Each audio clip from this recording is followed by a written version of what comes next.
Previously on Chief Concerns. Well, shit, it was 2020. I had a New Year's Eve party, and I woke up about 3 o'clock in the morning. I was short of, I couldn't breathe. Went to the fire station across the street, not too far from my house, and my blood pressure was like stroke level, and my oxygen level was really low. So I went to the hospital, and Piedmont Hospital here in Atlanta. They told me my kidneys was functioning about 20%, and I need to go on dialysis ASAP. And pretty much I've been on dialysis every day. Not every day, but ever since. I'm on it like 3 days a week for like 4 hours.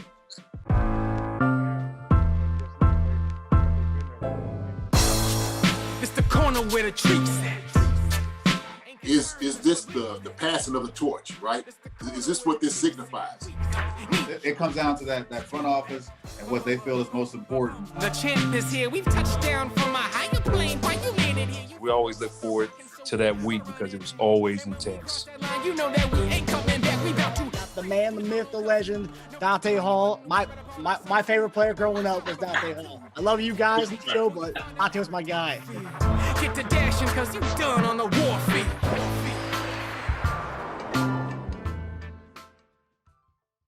This episode of Chief Concerns is brought to you by BetOnline.AG. July is underway and a great month for sports. If you're into sports betting, BetOnline is where you should go to win money today. With the NBA Finals in the books and the MLB heading into the second half of the season, there's plenty of betting action to get involved in. If you're a football bettor, there are tons of futures and props you can wager on as well. BetOnline has all the latest odds, news, and information for all your online sports betting needs. So visit the website today or use your mobile device to join and receive your 50% welcome bonus on your first deposit. So before the next tip-off, face-off, or pitch, head on over to BetOnline and start playing today. BetOnline, your online sportsbook experts. Hey guys, welcome to another episode of Chief Concerns. I'm here with our host, Eric Warfield, former cornerback. How you doing, buddy? What's going on, my man?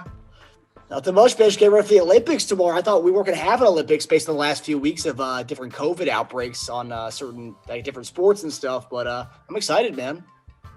Yeah, I mean, this is at that point of the summer to where, you know, after the NBA Finals, you got to try to find something on TV. Football hasn't fully kicked in. Baseball is kind of almost at its midpoint. And I don't get into baseball until it's playoffs. Yeah. So other than that, we don't really have anything on TV. So good thing the Olympics are on because we don't have anything now. For sure. Well, besides, obviously, you and I are big basketball fans, but besides basketball, what are some of the sports you like watching on the Olympics? Oh, man. So with the Olympics, I enjoy it all. I just love to see the best of the best when they're going at it. You know, obviously you can't catch everything. And usually it's like an all-day event, so nobody really gets to watch all of it. For the most part, I enjoy it all because, you know, it's always good just to see the best against the best. Yeah, for sure. Like as far as during sports during the year, it's like watching. I never watched any of the national championships or the world championships of swimming, gymnastics. I never watched that stuff. But when it comes to Summer Olympics, I'm tuned into those two sports. So those are two of the sports outside of like basketball. Those two were just phenomenal athletes, man. There is. I mean, all of it is, and but they have shit. I mean, like, what's the number of events that they have? I mean, does anyone know that? I don't know, man. There's a lot. It's a lot. It's a lot. Yeah. And it's good though. A lot of options, a lot to choose from too. That's true. I just for the first time saw today because I was a high jumper, and I think going back in my days, the highest I ever got was 6'11". That's the highest I ever got, which is pretty good for me. And I saw today there's a guy that's in San Marcos, Texas, that's out training kids for whatever purposes. He has the record at 7'10". Wow. I'm like, man, that is crazy. You can jump over a height of 7'10". That's crazy. Yeah, no, I never got to the jumps for tracks. I just did sprinting. I tried doing the triple jump one time, and I was really bad at it. It takes a lot of work. A track isn't easy, you know. I know it's just a matter of whatever talent that you have, you're going out and trying to, give it your all. But it is, once you really see what's out there that you're competing against, man, it makes you think twice about getting out there with some events. Yeah. Now, I was lucky and fortunate enough that I learned how to run hurdles, and that didn't take speed. That was just more of a technique trying to get across the hurdle. So I wasn't the fastest guy out there running the hurdles as far as speed wise, but I had, pretty good technique that actually won me a state championship. Oh, wow. Holy crap. That's awesome. I had no idea. I knew you were a superb athlete in high school, but I had no idea you won states in hurdles, man. Yeah, I was back-to-back state champ in the hurdles and the high jump. Holy crap. What, junior, senior year? Yep. Damn. And did you do hurdles and track like when you were younger growing up, or was that just high school? I did not. So hurdles was actually the event that brought me out of my shell of an athlete. I want to say it was either my 9th grade year, and the coach asked me to just, he wanted me to participate in hurdles for no odd reason. And I was just bouncing, jumping over the things. And he's like, no, there's a technique to it. And so he was teaching me how to do the lead leg, trail leg, just standing in place. And so I learned that within 10, 15 minutes.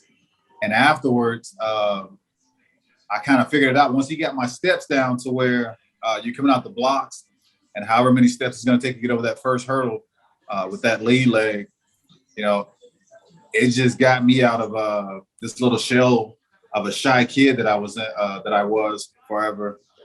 And then the rest of the athlete just came out. Heck, I was pretty decent in basketball at that time. After that, really good at football, and track was my thing. And lo and behold, I don't know how I got drafted by 2 Major League Baseball teams.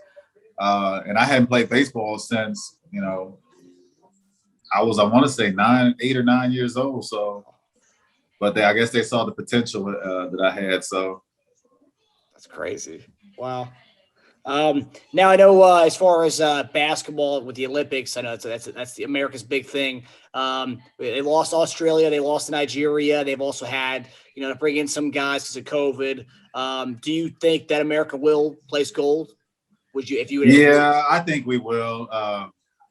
It's disappointing to see that they did have these losses, but you can't sleep on a lot of these other countries. I mean, because we got some all-star players and some great talent that are playing with these teams that they're fortunately here in the United States playing on NBA teams, and then they have to go out and represent for their country. So there's some talent out there, and the talent pool is not as easy as it was back when you had the Dream Team and then those guys, and then Kobe's teams came after that. So, but I just think that we have way too much talent when it comes down to putting it all on the line. Yeah. Yeah. I mean, it seems they lost to Nigeria and Australia. Those are both packed full with the NBA players. So, people try to make it seem like that those are bad losses. I mean, those aren't. If you know basketball, you know who those guys are. Yeah, those aren't bad losses, but America shouldn't be losing to those teams. Yep. But so we're going to go into it with the Chiefs stuff. Last week, we dedicated our show to Jelly Roll Lionel Dalton. We got a lot. It was great. Our show got a lot of traction, and I know a lot of news outlets hit me up to talk to Lionel. So I really hope that Lionel our episode can help him spread his word. That's what he's going through. Yeah, great guy. He's great. It was awesome to get to talk to him, get to know him a little bit last week. But this week we're going to roll into some Chiefs stuff as we get closer to training camp. I know everyone's favorite time. About a week from now, stuff will be beginning. But so this week, our first concern comes with a new signing. We brought back a familiar face in a defensive end, Alex Okafor, as a means of depth in case something does happen with Frank Clark's suspension that's imminent. People think that's going to happen at some point here soon. But they brought back Alex Okafor. Last 2 years, he's had somewhat of injury problems, but he still managed to pile up about 8 sacks over the last 2 years. Now, Do you think, and some fans are upset because the day before Melvin Ingram got signed by the Steelers, and that was a guy we brought in months ago. We had talked about on the show as a possibility of having depth at the DN outside backer situation. Do you think the Chiefs missed out on Melvin Ingram, or is it better to bring back a familiar face? I think Melvin's a great talent. He's an really, really good talent. Now, did we have the cap space to sign someone of his talents, though? We brought in the big guy from Baltimore, and then whatever we did with the draftees and unrestricted guys and other guys we've had to sign. I don't know if we had enough money to sign Ingram, though. If we did, I would have loved to have had it. He's a proven guy, still young. Hustler around the corner, not the biggest, but he gets around and he makes the plays that are needed. So, I like to see him gone, not with Bosa anymore, because those two were definitely a threat on the outside. But if we had the money to afford him, I would have loved to have gone after him. Like I said, still a young talent, still a force on the outside. But congrats to him in Pittsburgh. Now, Okafor, 8 sacks over the last 2 years doesn't sound like a lot. Maybe he's good enough to hold up for whatever's to come with, Clark. So nobody knows what's going to happen so far. And maybe, he has a chance here with the swapping in and out play with Chris Jones to get a fresh kick and to relight a fire up under him. Because, you think about 8 sacks over 2 years, doesn't sound like a lot, but there's a reason he's still in the NFL, because I think he's still got something in the tank. So hopefully he has enough to give us at least 8 in the season. So, 8 in the season, I'd be happy with that. Yeah. So back to the salary cap question. So the Chiefs had about $8.5 million to spend. Ingram signed for $3 or $4 million. So there was money there, but I've read online that some people think that maybe Veach is waiting for training camp cuts to see what guys he can maybe bring in. What did he sign for? $3 or $4 million for 1 year. Wow. Yeah. For some reason, I thought he was an all-pro player. Or was he just overshadowed by Bosa? I think over the last few years he's kind of been slipping just because he's been injured a lot, and I think that's been a big part of the problem. I think last year he had 0 sacks, but he also he had injury problems over the last few years. So I guess as he's getting older, body starts to break down a little bit. But $3 or $4 million is kind of. When I saw it, I was kind of surprised by that, because I would have thought we would have jumped on a contract like that for a talent like Melvin Ingram. But what are the pros to bringing back someone who knows the system, a guy who's been on the team for 2 years, instead of bringing in Melvin Ingram and having to kind of reteach him what we do on the squad? It's not hard going into switching from team to team. Defenses are going to be defenses on every team. It basically changes with the literature. How the defensive coordinator is going to reword certain defenses or certain calls. But your edge rushers are going to be the same. Your gaps and all are going to be the same. It's the same with the secondary. When I went from Kansas City to New England, everything was basically the same. You might have a blitz package that's labeled differently, but it's going to be the same blitz package. So there's not a lot that's going to change. It's just a matter of just learning the literature. So having him come back, knowing a lot of the guys that he played with are still there, it helps. You get that camaraderie still, when you get it back. And, it can instill a bit of confidence in you that you didn't have with the previous team. But, if there's injuries that have kind of haunted him, that's kind of the thing that he's got to watch out for, though. All right, we got our correspondent down in Mexico right now, our tight end Jason Dunn coming here from Mexico. Jason, how are you doing, buddy? Good, I'm good. Buenas noches. El Viva la Mexico. Long live Mexico. Absolutely. Wonderful down here. So you got to see the. How's your Spanish? Ooh. Piquito. Okay. Right here on the water, as you can see. That's nice. So yeah, Okay. I understand it better than I can speak it. So that's why I'm at. Does wifey help you out a lot with that? Oh yeah, absolutely. So listen to every conversation that comes in. I'm here. So getting every single word down I could get. I'm like, okay, I got to learn this. So Yeah. You know how it goes. Yeah, got to get it in, man. How y'all doing? I'm good. You working on your team, or is it just the lighting? Now, both. So it's the lighting in here. You know, they keep it nice and low because it's, you know, nice and intimate, and you know, we got a group of about 10 people down here, so it's wonderfully in the mood. I'll say that, being relaxed, and they make sure they don't miss a beat on that. So it's been exquisite just being down here. That's right. Mm-hmm. Well, I love the get up. I love the button down you got going on right there. I love it. Tommy Bahama. Yeah. My little get up. This might be like I don't know, maybe like a $5 special. I'll make it look good though, E. I'll make it look good, Mark. You know what I'm saying? Yes, you do. This is true. Well, JD, I was asking Eric about the fact that we brought back Alex Okafor this week, our D-end. And I was just asking him, because a lot of Chief fans were upset that we didn't bring in Melvin Ingram. We ended up going with the guy, because Melvin Ingram signed the day before. We ended up bringing our old guy back, Alex Okafor, who's had 8 sacks over the last 2 years. And I was just asking, what are the pros in bringing back a guy who already knows the system instead of going to get somebody else who we'd have to reteach everything to? I mean, you said it right there. You know, it's you know, when you're familiar with a guy who understands how the system works, he knows the people in the room, people that's coaching him, that comfort level is key. It's so important in the NFL too. So you got a guy who's coming who, you know, if you got Melvin Ingram in, you know, learning the whole system, getting to know who he is, his personality, his character, down this guy who was pretty much family. You know, you look at it, he's been here. It was an easy choice for them. It's an easy choice. So I think, you know, when you have a chance, an opportunity to get a guy that has been in the system before, you got to take it. So, yeah, that's huge. Did y'all just hear all the sirens just came by my place? Mm-mm. Oh, good. That was loud. All right.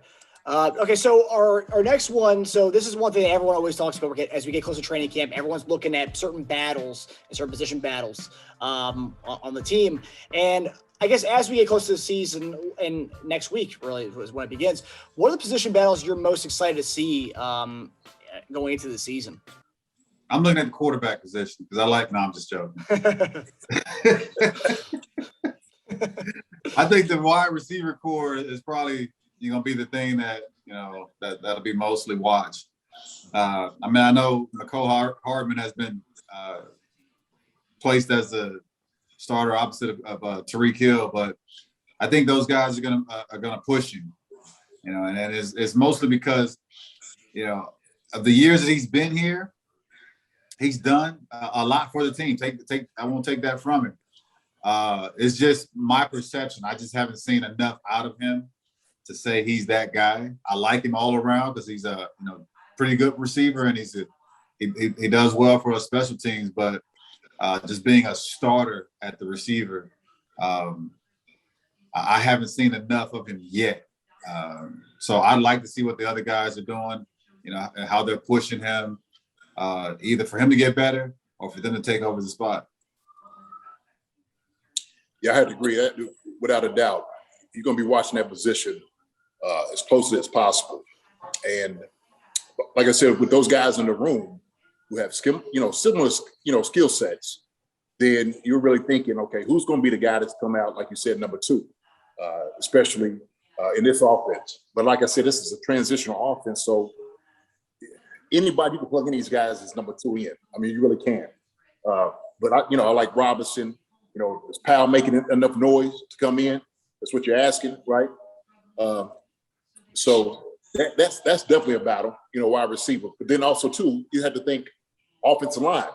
That's another, of course, group that you're looking at who's going to be the starters. Who's going to be the top 5 guys coming out of that room, who's going to be putting the pads on and starting from day one, putting their hand in the dirt. So it's going to be a great battle with the guards. We like to think that the center is on lock, you know, with Creed, you know, having a lock at the position. But, you never know. You never know. But like I said, you usually won't draft a guy that high unless you think he's going to start for you. And so I'm looking at him to start unless, Blythe just outplays him. If he just outplays him just outright, then you got to have it. Especially a guy that's coming in who's been in the league before, who understands how the NFL works. Going against the great ones. Like I said, he had to go against Aaron Donald. Aaron Donald. Yeah, every single day. So you ain't gonna get no better than that as far as work. And I'm trying to think what else. Another group that you got to watch. Well, I tell you what.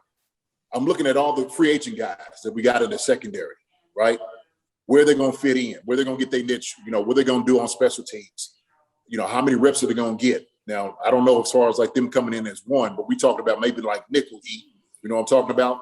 That special package are coming like that, that you could kind of look at these guys making at least a run for, saying like, look, I'm going to be that nickel back and etch it in for the rest of the year. So that's huge. That's huge. Yeah, and you mentioned the offensive line, so there's a lot of battles in the offensive line that I'm looking at. It's the Creed Humphrey Blythe situation with Kyle Long being injured that kind of opens up Trey Smith versus Tardif for the right guard position, and then you got Niang versus Mike Remmers for the right tackle situation. So that right side's pretty much an open battlefield right there. So that'll be interesting to see. And another one was which I've been reading all offseason, that they say that a training camp casualty could be Anthony Hitchens. Now that's if Nick Bolton steps up, that could happen. And yeah, I'm just curious to see what happens with that, with the middle linebacker situation. Everyone thinks Hitchens is kind of a lock to be cut if he gets outshined by the young buck, Nick Bolton. So, well, look, always happens every single year. A guy becomes a casualty because of, well, look, is he too expensive to pay? Is a guy we want to keep around for, for that amount of deal, for the season.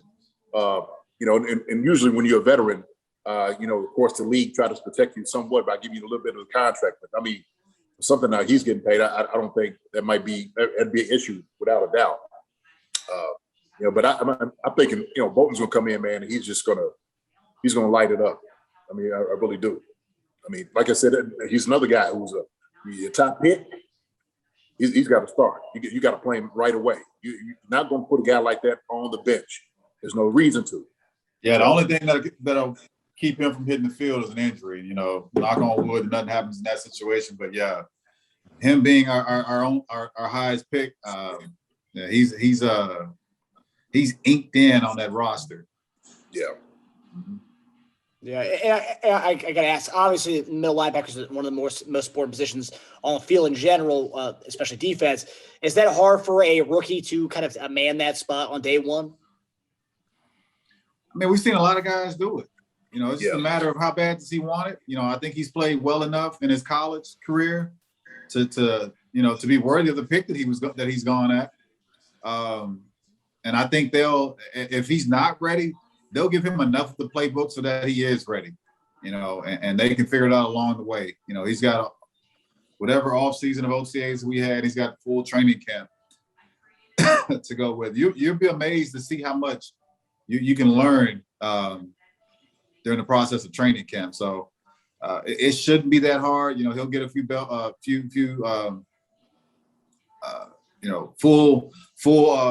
full battles during the preseason game, so to test it. So, I'm just anxious to see him get out there and do his thing. Yeah, man, and making an adjustment from where he was in college to where he is now. We're talking about one of the top tacklers in the SEC. Without a doubt. So we already know that conference in itself is producing, some of the best players in the NFL at this moment.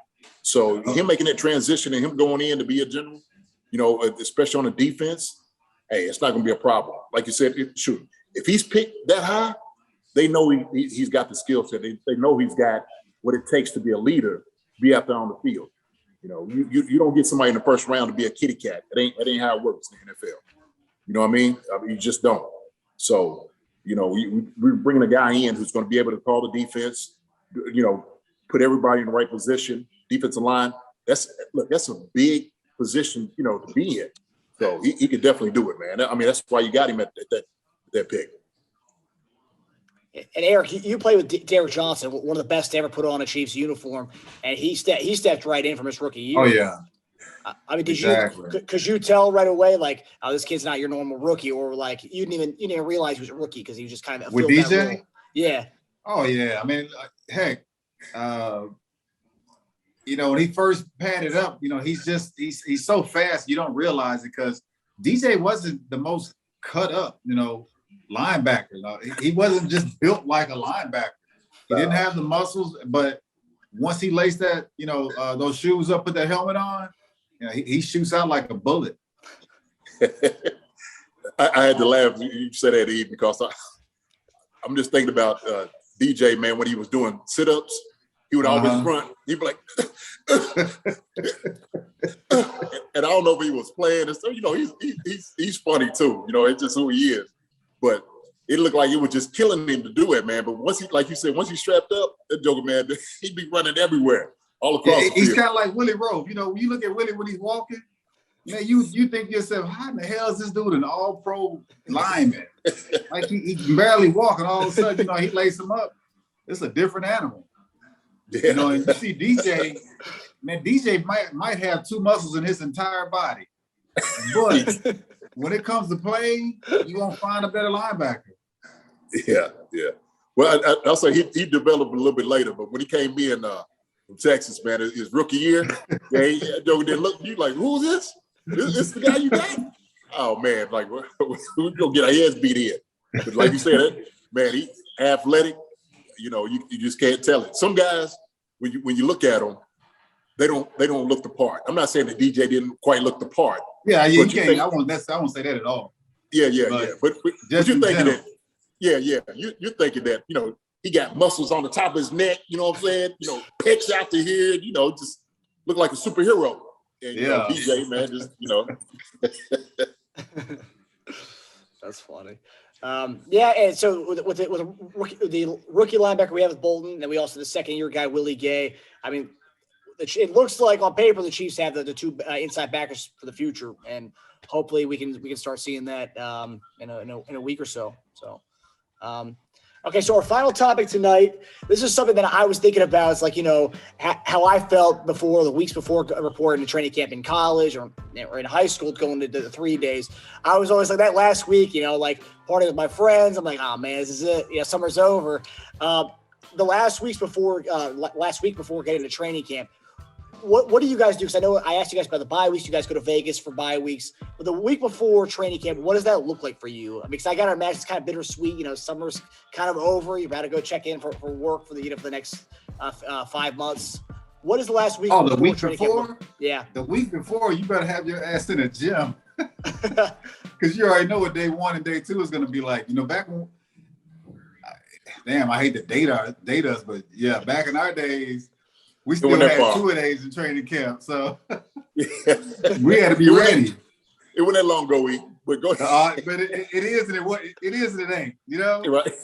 So, yeah, you still had 2-a-days, so you had to have the energy, the stamina, the lung capacity. I mean, yeah, we couldn't just walk in off the street, straight from the club. That wasn't possible.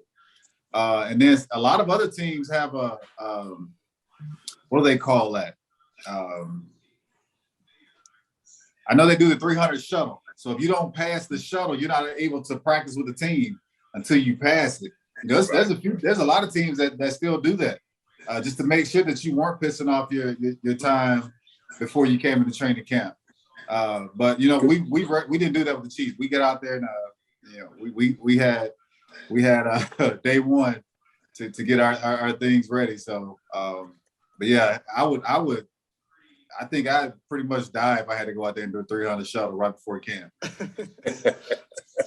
Well, and what you're looking for, conditioning test. It's conditioning. Exactly, test. that's what I meant. Yeah. Couldn't get it out. Yeah, and it's so funny because when you get up there, you better run it. You start asking everybody like, man, have you been working out this whole? Somebody like, man, hell no, man. I don't know if I'm making or not. What about you? So there's some guys who may not work out as much as other guys. And you just know if you beat him, you're gonna be good. Yeah. You can't be last. You just you gotta be somewhere like in the middle of the pack. But that last week, I always used to make this joke. They asked, like, how do you get ready for training camp?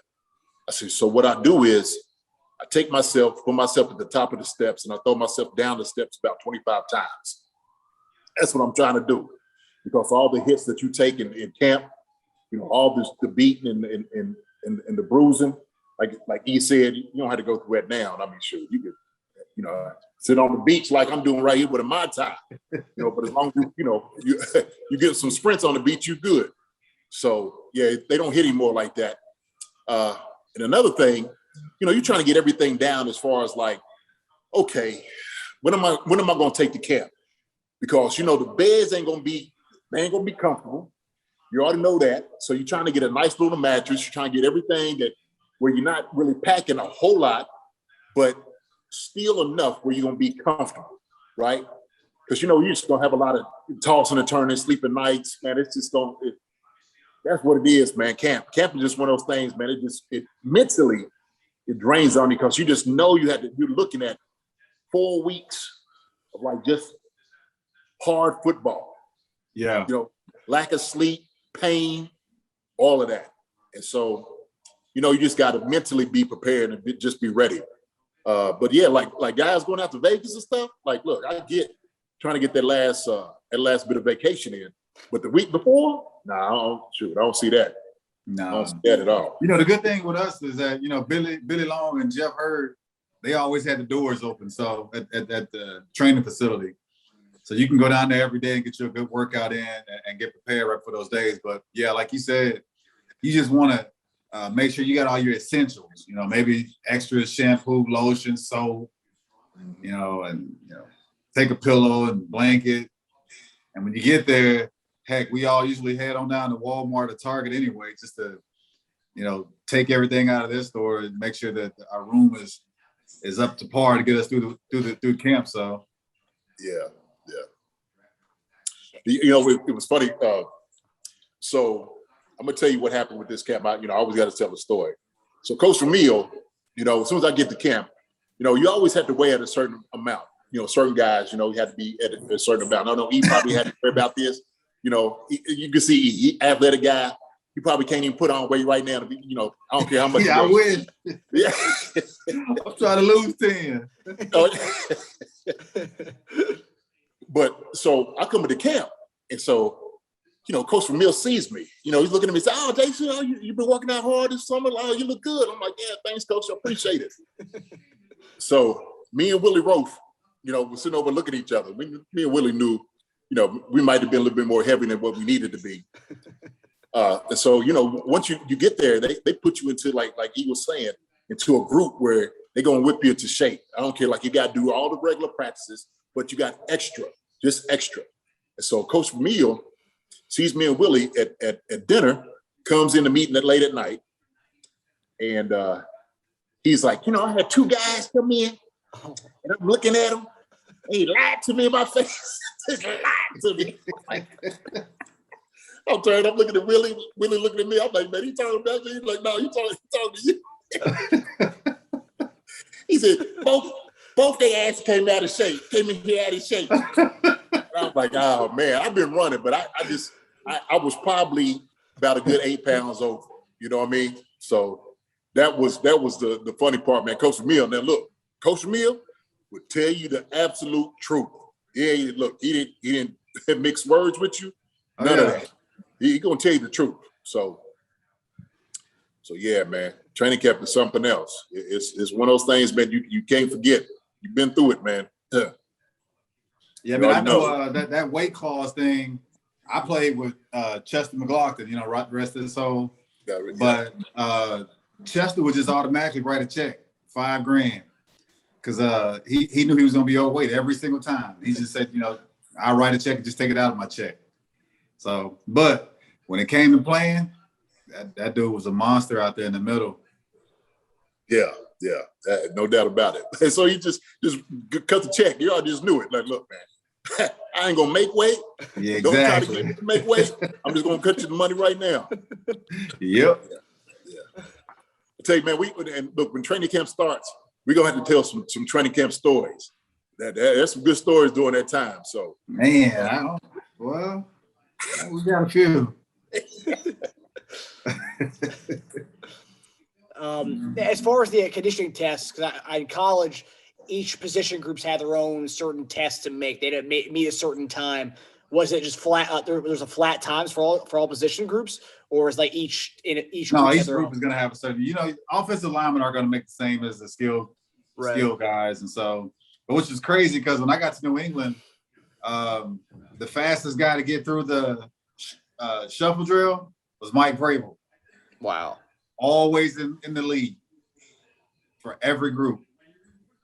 Oh, wow. Okay. Man. Skill set. That's a skill set right there.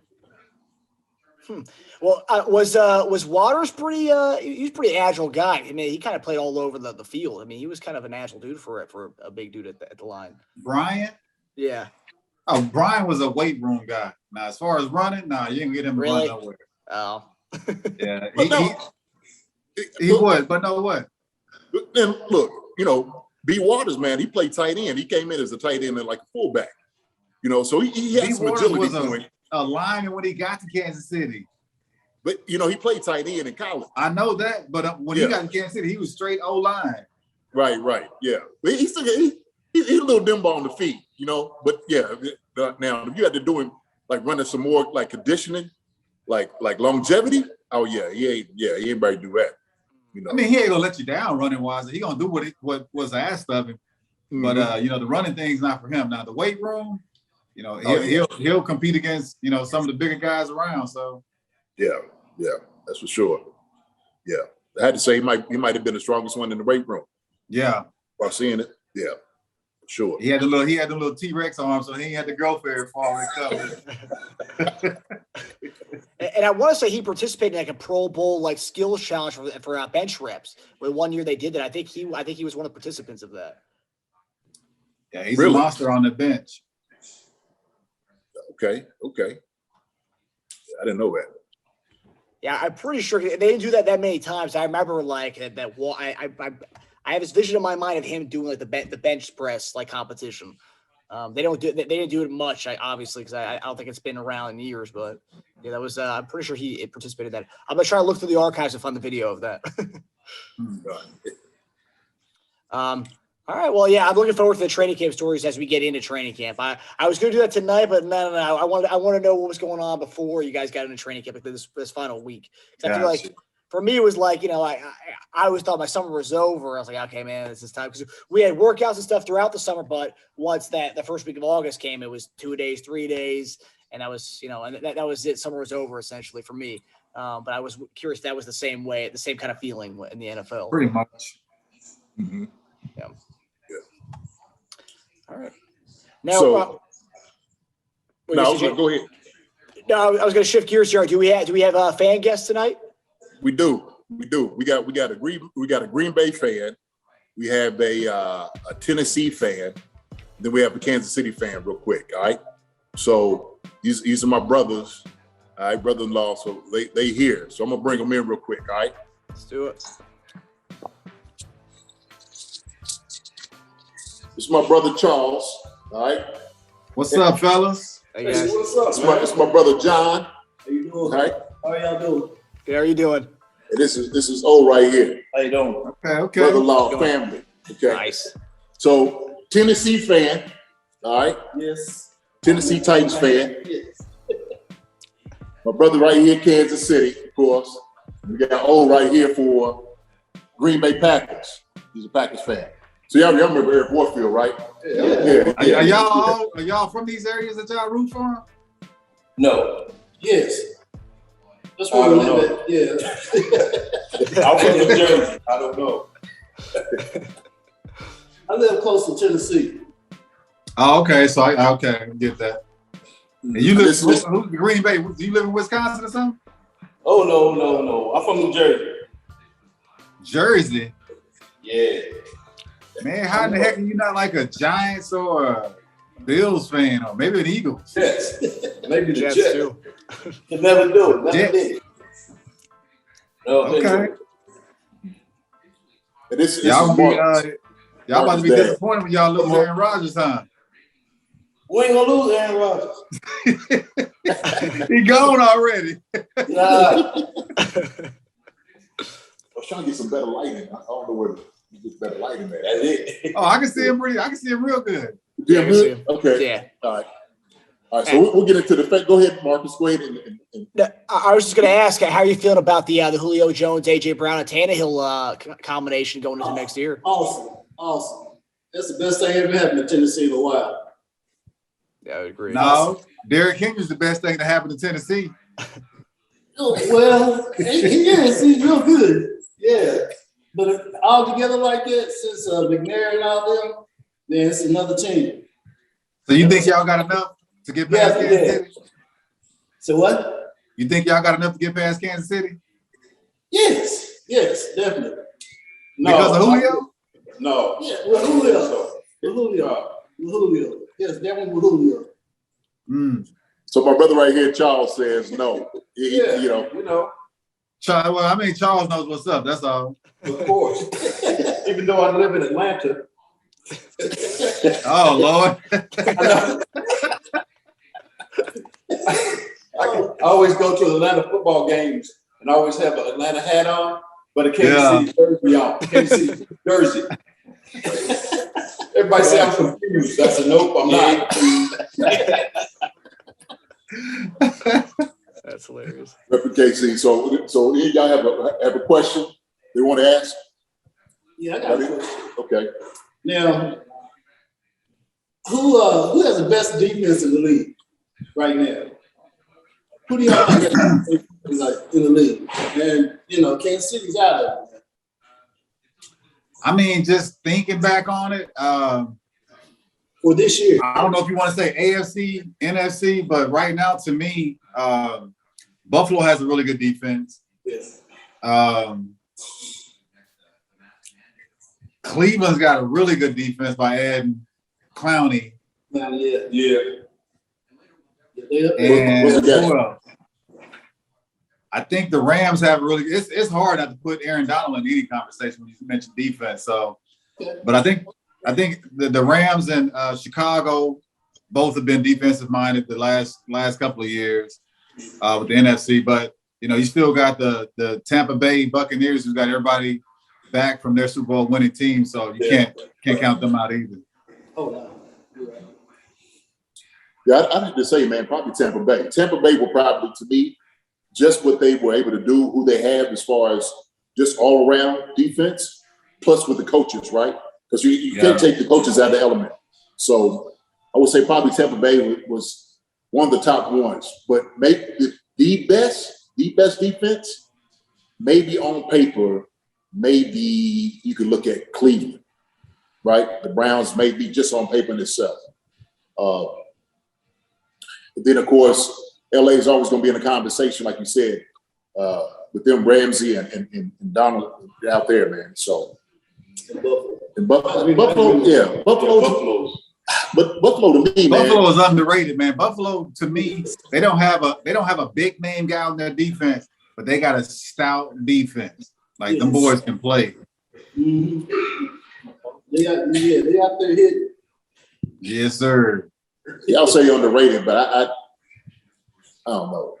I'm not really impressed with Buffalo. I'm just not. I'm just that's big. I'm just not impressed with them at all. So they were a good defense last year, and then this year they brought in the draft in the first 3 rounds. They brought in a lot of pass rushers, and they didn't really have many of those last year. And they got your boy. What was his name? Who's the rookie you wanted out of Wake Forest? Yeah,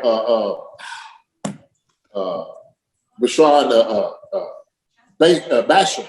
Yeah, Basham out there. Yep. Yeah. So Marcus, I'm sure you've looked up the stats right now. Who's the top 5 defense? Top 5 defense going into the next season. I saw a list that had Saints and Buccaneers as top 2 in different lists. Saints? Yeah. Saints are amongst the top. We didn't list, but Saints and Bucks were amongst the top 2 in most of the lists I saw. Okay. But what about the AFC? AFC, I did not. I didn't scroll. Let me see the projected list. Projected.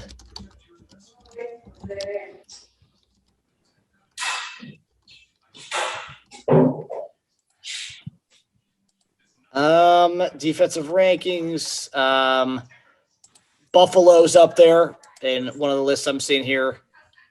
I mean, you get a healthy Yeah. what's my man name?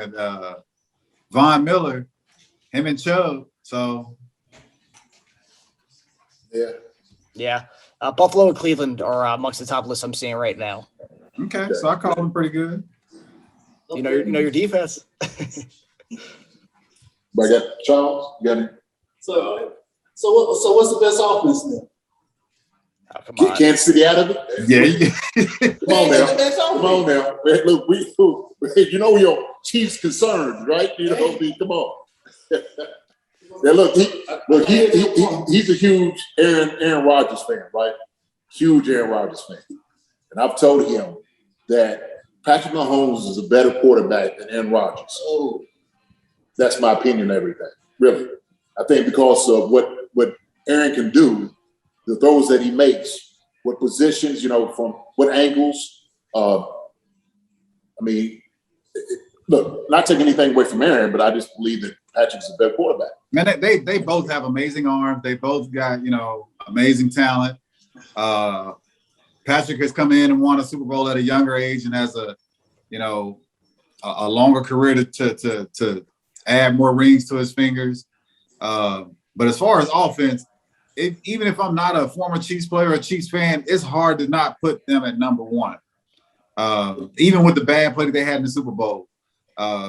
So with that being said, I'm going to stick with them number one. It's hard to count Tampa Bay out with what Tom Brady does and brings to the table. Other than that, I don't really see another offense out there that's going to put up those kind of numbers.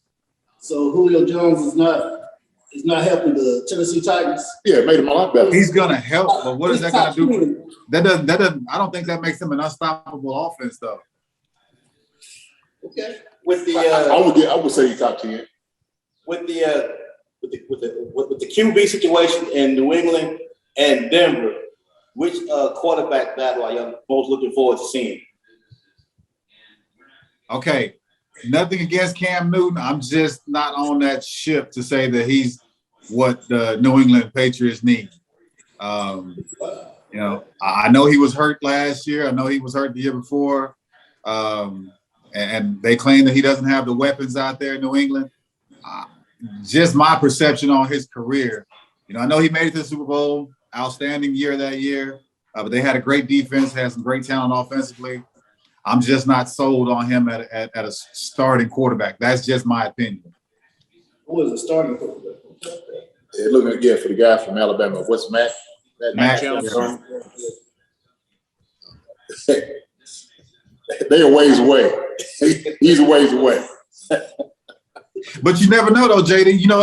Some players in the right situation, blossom a lot quicker than they were picked to be. So, Name me one QB from Alabama that just came in and tore it up. Brody Croyle. Yeah, look, bro, hey, that's my heart. That's my dog. I love Brody to death. Look, Alabama quarterbacks haven't really had a great careers in the NFL, right? But it's not fair to not give him a chance, though. So I get what you're saying. Yeah. I do think it's underrated the Broncos situation between Drew Lock and Teddy Bridgewater. I think Teddy Bridgewater goes there and is a game manager. I think Denver's a tough team with that good defense, and then you put a quarterback who's not going to make mistakes in there. I think they could be all right. Bridgewater makes it significantly better. And there's a good chance they might get Aaron Rodgers. No, they can't get it up. They can't get it up. So, who is your sleeper team this year? You take all the powerhouses already. Take out Tampa Bay, Kansas City. Those are the known people. But who's your sleeper team coming in? Tennessee Titans. This season. See, I don't think Tennessee can get past Cleveland, though. I don't think Tennessee can get past Buffalo. No, I disagree with that. Buffalo, that'd be hard. Buffalo, Okay, but that's Jason. That's your opinion. I mean, mine is I don't put. So I'm gonna go with KC, Cleveland, Baltimore for the AFC, just AFC. and Tennessee, and I still like, Ben Roethlisberger over there in Pittsburgh. I put Baltimore in, didn't I? Yeah, you put Baltimore in. Third. As you should. Yeah. So right now, Tennessee is, I hate to say it, but they're my fifth best in the AFC. Now, I ain't heard nobody mention Miami. Too young. A lot of talent, but too young. Mm-hmm. Got a little time. They got a little time. I like Tua. Tua's going to take some time to develop. They got some good guys down there right now. But like you said, that's a good one. They're young. They're young down there. Yep. A sleeper squad. I don't know if it's a sleeper squad because we list them as one of the better defenses. Is the Rams with Matt Stafford? I think that takes it to a whole other level. Yes. It's good. I agree. Yeah. Watching boys come out of Philly too now. We'll see what they're gonna do. They might surprise people. We'll see. I'm excited. Hurts will be fun. Yeah. Of course, everybody's gonna look. I'm looking for Dak to do a good job down there in Dallas too. So they might be like that sleeper team to kind of come in, and revamp everything they've been doing the past couple of years. So we'll see. He's got. They did nothing with their defense. So I think Dallas was one of the worst defenses in the league last year. So, are you gonna try to count on Dak to put up 40, 50 points a game? He got the weapons around him to do it. He's got the weapons. We'll see. Yeah, we'll see. We'll definitely see. Dak got hurt this year.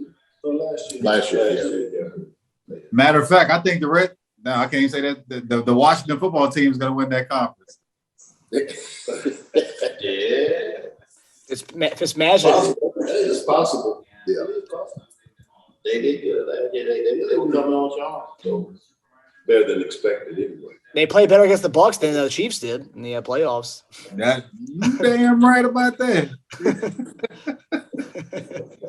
Unfortunately.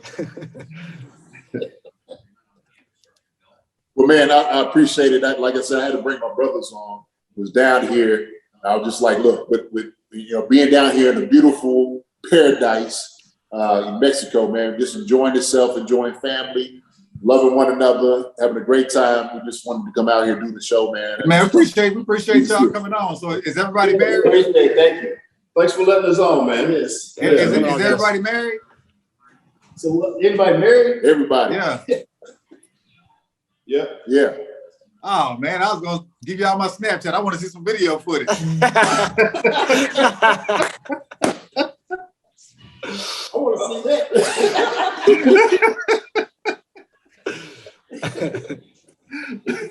Right. I'll try to see what the after party is gonna look like. Right. Hey, look, they cutting the rug down here now. Yeah, they cut the rug down here. Oh yeah. Well, man, y'all be careful out there. Be safe. Thanks for coming on. Thank you. Appreciate it, man. Come on, guys. Thanks for letting us on. All right. All right. Well, that was cool. That was cool having the family. I thought we were getting to know Jay's family more each week. I love it, man. Exactly. Yeah. Now, I'm the youngest out of 11, so you see my own number of them. It's a good time. It's about 10 of us down here, so yeah, we're really enjoying it, man. We got a nice house, a villa right on the beach. We got full service bar, so we decided to do it right, man. Do it right. What's up? That's how you do it. Yeah. Make the most of it. That's right. Live life loving it, man. Yes, sir.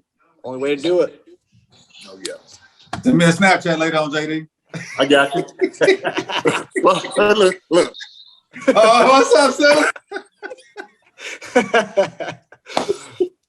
There's a Snapchat right there.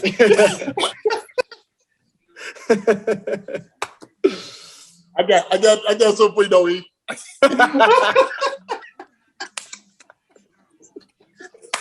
Man, y'all be safe out there. I'm about to hang out. Y'all take it easy, Mark. All right, fellas. All right, man. See you guys. All right, and that does it for us. Thanks for tuning in to Chief Concerns presented by BetOnline.